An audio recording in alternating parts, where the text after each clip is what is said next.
Hello and welcome to the Finance Quarter. I'm Andrew Robertson. It's a sad fact of life that when we die, the thoughts of the relatives we leave behind can sometimes turn to money, our money. It can and does often lead to an unholy brawl between family members as they fight over who's going to get what from your estate. So how can you stop your will being challenged and ensure that your assets actually go where you want them to go? Well, a man who has some answers is estate planning specialist Terry McCabe from McCabe Terrell Lawyers in Sydney. Terry, most people believe that when they prepare a will, that's the end of the matter and that their money and their other assets will go to the people that they want to.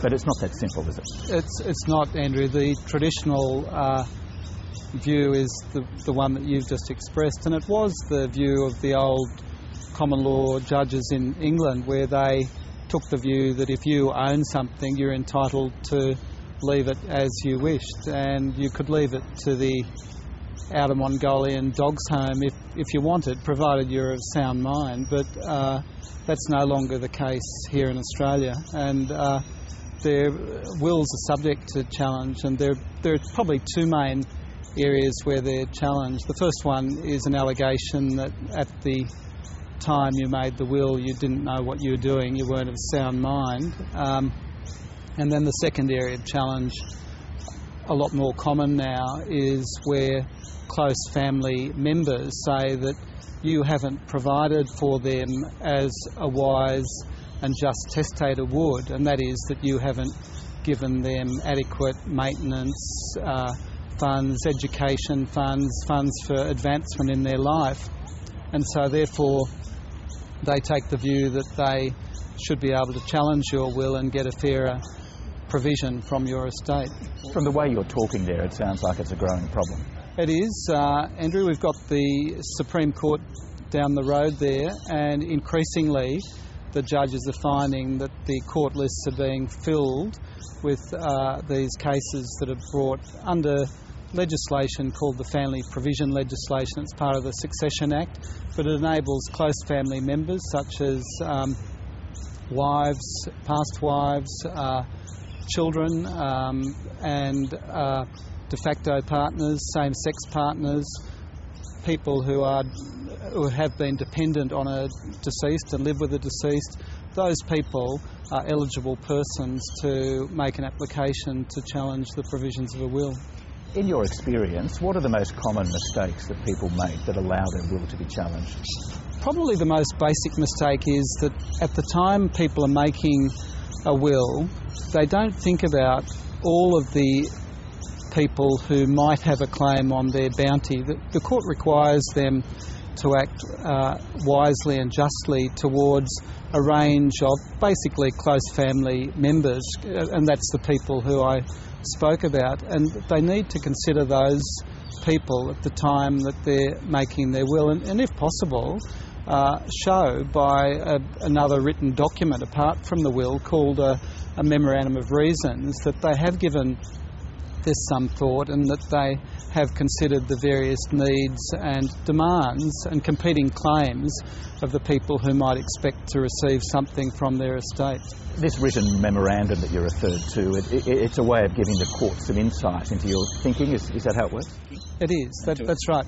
Normally, of course, the testator won't be around when the will is challenged, and it's hard for the court to divine what he or she might have had in mind. But this memorandum of reasons enables that person to effectively stand there in the courtroom and say, well, look, I did give this some thought. I have considered what is appropriate for these people, and this is why I've done what I've done in my will. So for people who are watching who might think that's a good idea, is it just a matter of writing a letter, or do you need to go to your solicitor, or how does it work? It can be relatively informal, Andrew. A detailed letter would be very helpful, but a formal memorandum might, with a lawyer, might prompt some of the questions that should be considered. But an informal, detailed letter addressing the needs of people who might possibly challenge a will would be very useful, and that might never see the light of day unless a challenge is made. But if a challenge is made, it enables the testator to stand there in the courtroom and say, I have given this proper thought. When a person does challenge a will, what sort of issues does the court consider? The court looks at really the whole fact matrix that led to the challenge. From the point of view of the person making the challenge, they look at what sort of relationship he or she had with the deceased, what sort of contact he had, whether or not the deceased made some provision for that person during his lifetime, what the size of his own personal assets are, whether he had any disability or problem that might give him lack of income down the track. From the estate's point of view, look at the size of the estate, and with a small estate you would expect that most of that estate would properly go to a widow, say, rather than a child, and then look at whether or not there are other competing claims and try and rank those claims to work out what a fair disposition of the assets might be.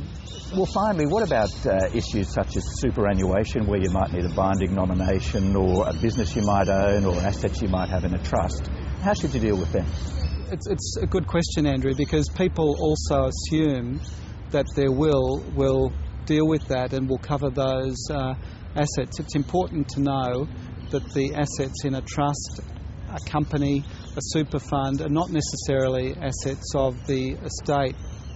With superannuation, it's important to do a binding death benefit nomination and to renew that every 3 years, so that the people who you want to receive the super will receive it. With funds in a trust, particularly if a trust is controlled by a company, make sure that you appoint through your will people who will manage that trustee company in an appropriate way, and also do a detailed memorandum of wishes in relation to the trust, which sets out how you would like those assets to be dealt with. A lot to do there. It's almost better to stay alive forever. I think so. But unfortunately, none of us have yet discovered how to do that, and even lawyers have to meet their maker one day, Andrew, so none of us has that luxury. Terry McCabe, thank you very much for your time. Pleasure.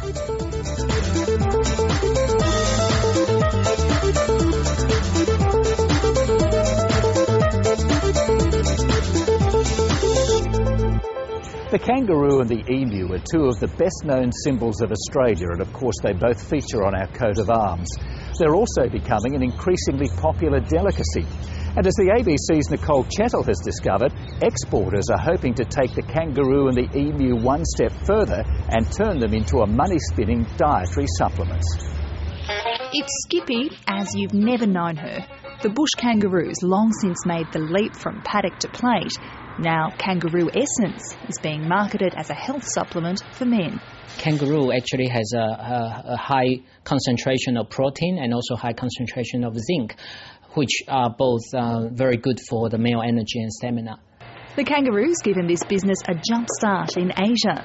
Overseas sales for this and other products have doubled every year for the last 3 years, fuelled by strong demand in China. Its revenue's on track to top $10 million next year. People perceive Australia as a healthy country, so that's the image we're taking to the Asia market. Australia's clean, green image is resonating with Asia's exploding middle class. But with the sturdy Aussie dollar, the Institute of Exports says the key is finding a niche with the premium price point. A niche market in a market that's got 50 or 100 million people is a big market. And I think if you can get a small share, or a relatively small share of some of those markets, it could be very lucrative. Persistence is paying off for the Adelaide-based Emu Tracks, signing a deal that'll boost their bottom line tenfold.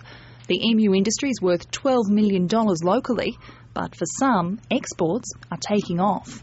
We'll be rolling out over the course of 3 to 4 years to pretty much all the countries throughout Europe. From the outback to Asia and beyond, some unique wildlife is waving the flag for local business. Nicole Chettle, ABC News. Well, while the kangaroo and the emu are living symbols of Australia, the Sydney Opera House and the Harbour Bridge are two of the most popular man-made symbols of our country. They're a magnet for tourists, which is why Oprah Winfrey used them as a backdrop in her recent visit to Australia. Unfortunately, though, tourism numbers are well down, hit hard by the high value of the Australian dollar. But at least one industry veteran believes tourism operators shouldn't feel sorry for themselves, but should instead use the downturn to plan for a rosy future. Dollars fluctuate. Currently our dollar's very high, and it's very hard for the poor struggling operators to attract people from overseas. Importantly, it's hard to keep Australians at home who are taking that Aussie dollar and off to Fiji and Bali and to Disneyland and spending with Gay Band. That cycle will turn again. In the meantime, we've got to make sure our quality is better. We've got to focus on our product, refurbishing the product when there's less demand, so that when it does swing around, when we get back into the marketplace, there's going to be a wonderful new shiny product there to attract the rest of the world to come and the rest of Australians to stay at home. Well, speaking of tourism, a ship that's tied up here at Sydney's Circular Quay many times is the Queen Elizabeth II. But it's another QE2 which is in the news at the moment.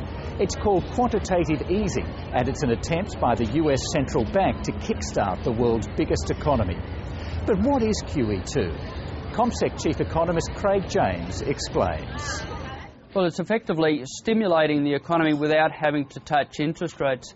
And it's employed basically because interest rates are already so low that they can't go any lower. So how does it work? Well, a central bank is effectively buying government securities and other bonds from financial institutions, and in exchange what they're getting is money. Now, they're not getting physical money. Basically, their accounts are getting credited with the amount. And that's why quantitative easing has been described as printing money. Well, it's not actually printing money. It's effectively money getting into the system through electronic means rather than physical cash. So will it work? Essentially, we'll never know. We can't isolate the influence. Other things have been happening at the same time. What we do know over recent months is that conditions have improved.